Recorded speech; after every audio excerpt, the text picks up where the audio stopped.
Hello fellow humans. I'm making this video upon request from one of the forum readers, the comment readers, where they're having an issue with their gantry being level with the bed, or they're having problems leveling the bed to where it's nice and even. And I had briefly touched up on this in a previous video, but I want to go over it more in depth in this video regarding how to adjust that. So I have a very generic, free little ruler here. It measures in inches and centimeters. I also have a caliper. I don't know if that's the official name for it, but if you want to get really precise, you can use a digital measurement device so that you can get really exact results. And to go over a little bit what leveling a bed means, it doesn't mean that the bed is level with the earth. So you don't just take a level and make sure the bubble's in the middle of the lines, because that won't give you the results you want. Ultimately, what you want when you level the bed is you're actually leveling the bed in relation to the x-axis. So when you're printing, the x-axis should always be level with the bed. It doesn't matter how the earth is. It doesn't matter how anything else is leveled, as long as everything's square. But you want to make sure that the x-axis is level with the bed itself. And what I had touched up on with my previous video is basically you measure from one side and you want to make sure that it's the same measurement as the other side. So in this case, using this generic ruler, I can see that one side, and here I'll show you exactly what I'm looking at. So on this side, I'm going by the number 7 for the centimeters, and the number 7 is exactly in the middle of the whatever these little things are called, the extrusion gaps or whatever. And so what you want to do is you basically want to make sure that that's the same on the other side. Okay, so as you can see here, using the ruler, making sure that it's not scrunched up or anything, you can see that the 7 is essentially in the same spot. I mean, it's very difficult to get it exact. You want to get it as close as possible. Of course, that would be the best scenario, but getting it as close as possible, of course, is the goal. So as long as both sides are the same, and if you really wanted to, you could slide the bed back and forth to make sure there's no deviations from front to back. I'm using the glass bed on the CR6, so in theory, it should all be level with the X gantry once I get the measurements right. But if you're using an older printer, this method still applies, but older printers such as the Ender 3 and the Ender 3 Pro, they don't come with dual Z screws from the factory. So if you are using dual Z screws, that's great, but it's a lot harder if you're using the factory one-sided Z screw. Okay, so once you determine which side is lower or higher, here's where it really comes in on which side you want to adjust. So when I adjusted mine, I did the side where the extruder is not. So I actually adjusted the other side. So let me back up here and I'll show you exactly what I did to adjust it. So when you look at the back of the printer, I'm going to go ahead and spin it around. So when you look at the back of the printer, of course you have the dual Z screws, and one side has the extruder motor fixed to it, and the other side has just the lead screw. And what I did to adjust it was, because they're linked together by a belt, you can see that like the aftermarket kits for the Ender 3 Pro, basically you're adding the the Z screw on the other side. And what you want to do is make sure they don't turn at the same time, because when you turn them both at the same time, the gantry is going to move up and down on both sides simultaneously, which is of course what you want. But if one side is higher than the other, then it's going to move up and down with that discrepancy of the measurement. Okay, so when you're loosening the Z screws from the belt, you don't want to loosen anything else. The easiest thing is to, let me see if I can find the matching size here. Nope, that's too big. So when you're adjusting these, you want to make sure that you're looking at the measurements as you do so. And the reason why you only want to do one side is because the best thing to do is just change the height on one side, because if you start leveling both sides and trying to move both sides, you're never going to get it right, or it'll take a really long time. So from this side, I take another measurement, and because I move the lead screw up and down, what I'm going to do is I'm going to take the measurement that I'm satisfied with. So let's say I wanted to go from the very bottom of the extrusion on the x-axis, and right now the bottom is just below 7.5. So what I'm actually going to do is I'm going to adjust the whole gantry so that the 7.5 mark on my ruler is exactly even with the bottom of the extrusion. So then when you come over here and measure, you want to make sure that it matches, okay? And actually this side is a little higher if I really wanted to get technical and such. So what you do is don't move anything else, because now you're in a position where you have the exact measurement that you want. So what you're going to do is you're going to loosen the basically the grub screws or whatever they're called, and I'm actually going to adjust it like I told you just not to do, so that I can see both of the grub screws at the same time. Okay, so now I can see both. Okay, and once you get into a position that you're comfortable with working with, take your measurement again, just to make sure that each side matches the numbers that you're looking for. And it's difficult, but it's easier to measure from the front because you don't have these brackets. So you may have to kind of go back and forth, making sure that you get the measurements exact. So I'm going to go to the very edge of the bed, and I'm going to take that measurement, and I'm going to see that in this case it's 74 or 7.4 centimeters. 7.3. We'll go with 7.3. Okay, and that's the very edge of the bed. So I come over here to this other side, make sure that it's level, exact, as best as I can. And this one actually reads 72. So I'm going to raise the left side as you're seeing it. So this is the left, and of course this is the right. So I'm going to actually raise this just a tiny bit. And to do that, I'm going to release these grub screws on this side. You don't want to take them all the way out. You just want to take them out enough to where it loosens the lead screw from the belt mechanism, okay? And what that will allow you to do is spin the lead screw without spinning the belt. And here's where a third pair of hands would come in handy. So you're going to have to hold this and spin the lead screw at the same time. And it's easiest to spin it by this excuse me, the coupler down here. You hold up here, and you can spin the lead screw without moving the belt. And I don't know if you guys can see that, but essentially I'm moving one side up and down without moving the other side. And for the sake of teaching everyone out there, I've actually screwed up my own leveling, so this will be a good test for me to get it done as well. Okay, so basically you're just going to move this one side, you hold up here so the belt doesn't move, and you grab the coupler down here and you spin the lead screw. Now you can just let it go, and it'll stay exactly where you put it, so then you can take your measurements again. So on this side, I'm at, measuring from the bottom of the X gantry, I'm at 7.1 centimeters. And then over on the other side, it's actually at 7.3 still. So I'm going to adjust this. Again, it helps to have somebody helping you either hold it or spin it or whatnot. And I'm going to adjust it to where this side is also 7.3. Very carefully, you're going to retighten those grub screws up on the top where the belt is. So trying not to move anything, we tighten one of them,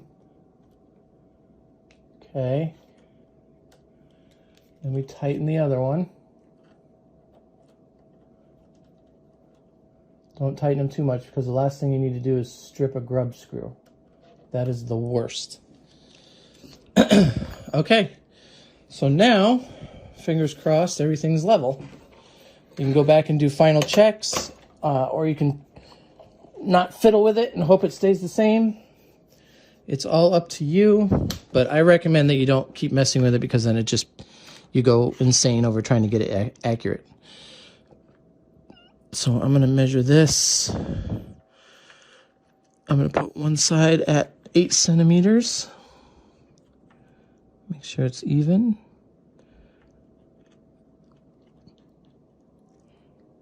Okay. Yes, I know the ruler's not accurate because there's a big gap between the edge and the 0 centimeters. So that's 8. And that's close enough to 8. Okay. So that's how you adjust the gantry to match up with the bed. I'm sure other people may have easier ways. They may have more accurate ways, but that is the easiest way that I have found for me to adjust the gantry to be level with the bed. So what I'm going to do is I'm going to cut this particular clip short. I'm going to stop recording. And what I'm going to do is I'm going to plug in a Raspberry Pi Octopi, and then I'm going to do a bed leveling wizard, or a bed level, whatever it's called, so that we can see how close we are. Okay, so I'm going to stop here, and then I'm going to come back in another shot. All right, so the first thing I'm going to do before I run the bed leveling test is I'm going to do a regular level of the bed using the printing software. So of course we got to wait for it to heat up to 120 degrees Celsius, and then it'll start its leveling process. And then I'll switch over to the Raspberry Pi, and we'll do a bed level visualizer there, and we'll see how accurate it is.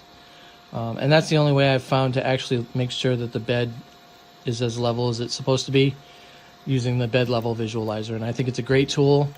The only thing is you have to have a Raspberry Pi with Octopi installed to be able to use it. And I think probably most of us have that. But if you're really worried about your bed leveling, I would suggest getting Octopi set up so that you can, for anything else, you can use the bed level visualizer to see exactly how level your bed is. So it's starting the leveling process.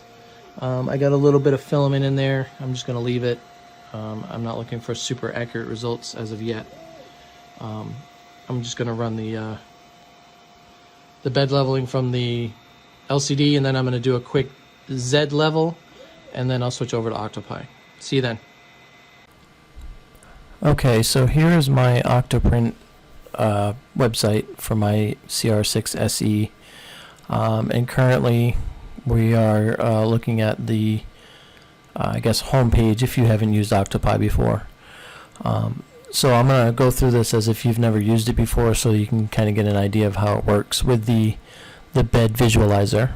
Okay, so in the upper right corner you should see a wrench, so go ahead and click on the wrench for settings, and then along the left side you're going to look for plugin manager. Once you click on plugin manager, you will start with your installed plugins. So currently I have the bed visualizer installed, so I'm actually going to uninstall it so that you can see what it looks like when you install it. So one of the things that's kind of annoying with the Octopi, I guess it's good, is that when you install or uninstall a plugin, you always have to reboot the Raspberry Pi or the Octopi itself.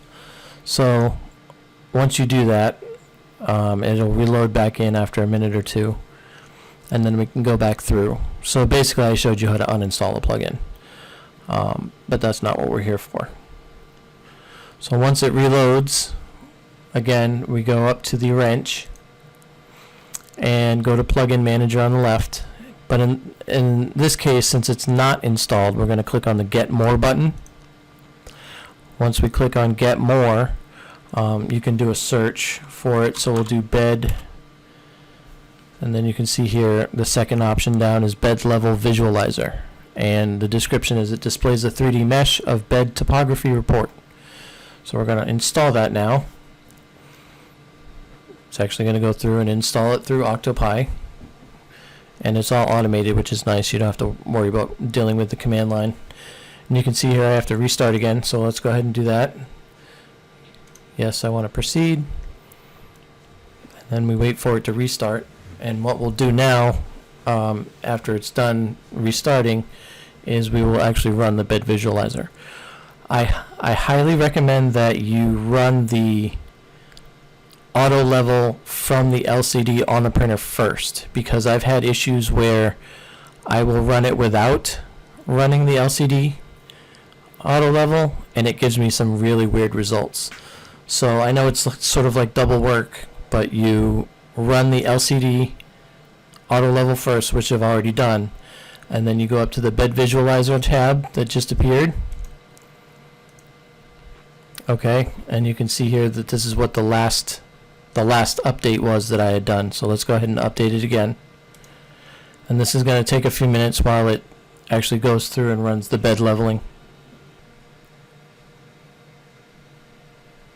Okay, and we can see here once it's done, it'll display a new mesh of the bed, and so we can see here that it looks pretty level, but the thing that you want to pay attention to is the deviations within the different points that it's probed.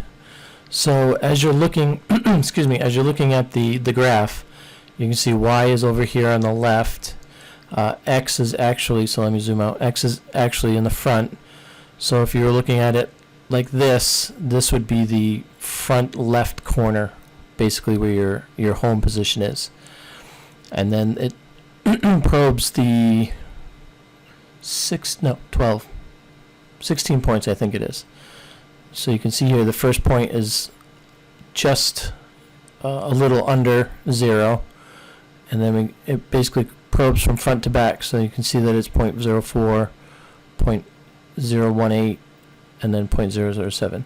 So for some reason I have a small dip in my bed on the home position, and then coming back up it's 0.024, 0.042, 0.053, and 0.04. So I actually have slight upwards trend from the back to the front.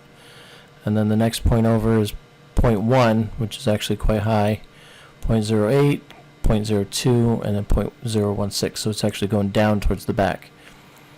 And then back up from the corner, it's 0.015, 0.007, which is almost flat, 0.046, and then finally 0.12.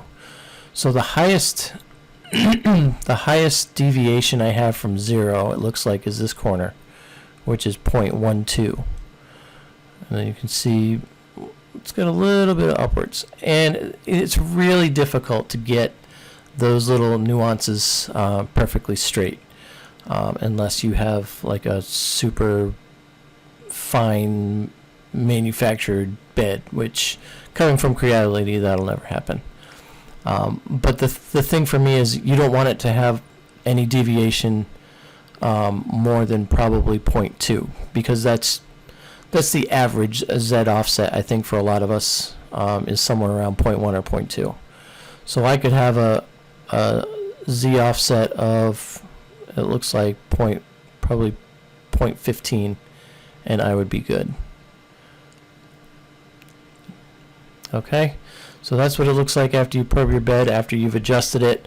You may need to go back to the bed and do some actual hardware adjustments again if it's not looking quite right. If you have any discrepancies between 0 and 235 on the y-axis, so obviously we just leveled the z, or excuse me, we just leveled the x, so it should be straight across level on the x. However, if you have some issues like you can see here on mine with the y-axis, those are a little bit harder to fix, especially if you have a non-adjustable bed. You could theoretically take the bed off the machine and slightly file down the little stands that the screws go through, those standoffs. I wouldn't recommend it, because if you mess those up, you can't get them back, and then you'd have to reprint them and this and that, and you probably don't want to have to do that. So I would just leave it alone unless it's really severe. But since mine's not really that bad, then I'm not going to try and fix it anymore. I think this is a pretty, for lack of a better description, it's pretty flat. Yeah, I don't think that this is going to cause too many issues with a print. You really are looking to fix this if you have a lot of red and you have a very large deviation. So I hope this helped the comment reader. I forget the name, but I hope this really helped you to get your bed somewhat in a working condition. Otherwise, I would suggest going back to Creality and saying, you know, hey, my bed's completely screwed up, or my x-axis is completely messed up, and see if you can get that fixed. Thanks for watching. Go ahead, like, subscribe, and share to any other 3D printer fanatics that you know, and then I'll be working on the firmware update video in the future. All right, thank you.